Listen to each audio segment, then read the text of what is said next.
All right, well, welcome to the masterclass, Monday night masterclass.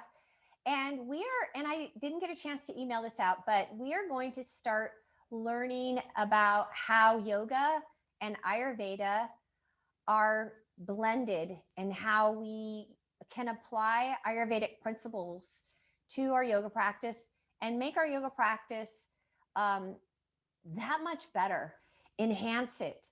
And the reason why it's something to consider is because Ayurveda and yoga both are meant to be individualized. And it's kind of common in the West where we tend to just move with trends. And so you have trends in diets and you have trends in exercise programs and things like that. And Ayurveda and yoga is really not meant to be that way. It's meant to be very, very individualized. So when we look at yoga and we start applying those principles, we have to break it all down. So I want to, just for today, talk about the elements and how they break into what we call the doshas, because we are going to learn how to do dosha appropriate practices. And also, when you have an imbalance, how do you bring yourself back into balance? What practice is appropriate for that particular imbalance? And so we're going to learn about all of that. And that is Ayurveda and using yoga as a way to help us reduce our imbalances. So the elements are, we have ether, you have air, you have fire, water, and earth. And those elements break into groups. So if you put ether and air together, it makes up what we call the dosha vata. Ether and air make up vata. Vata in the body is going to be involved in movement. Vata moves. Vata is air and ether. Ether expands. Air, you can't contain it. It's moving. It's forever moving. So people who have a lot of air in ether, a lot of vata, what happens is they are usually very creative individuals. They think outside the box. It's hard for them to be contained. So when they get out of balance, they can become very scattered. They can become very spacey. And we can use our yoga practice as a way to help those people. Vatas are like a butterfly. Or another analogy would be, we want to look at vata as like a flower. Vata people are delicate. And that means that if you're too rough, that flower will wilt. That butterfly could easily be damaged. So we have to be careful when we're dealing with either vata individuals or vata imbalances, because vata is air. It's really easy to push vata out of balance. So that's the first dosha. It's made up of ether and air. The second dosha is pitta. And pitta is mostly fire, but it does have a tiny bit of water, but mostly it's fire. And pitta people are fiery and intense, very focused, highly intelligent. And what we're trying to do in our yoga practice with pitta is we want to treat pitta people like they need a friend. So we approach pitta as if pitta needs a friend. Pitta needs guidance. Pitta people can get very overly focused, overly critical, overly detailed.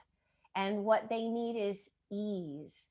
And so we learn through our yoga practice how to bring pitta back into balance, because pitta can easily go out of balance as well. And then the last dosha is kapha. Kapha is made up of water and earth. And if you think about water and earth, they're solid, they're heavy. And that means that people who have a lot of kapha in their bodies, they need stimulation, they need movement.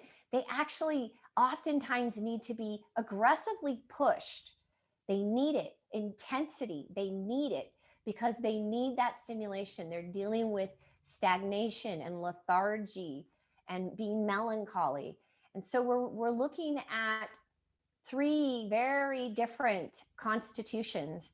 And we have all of the elements within us.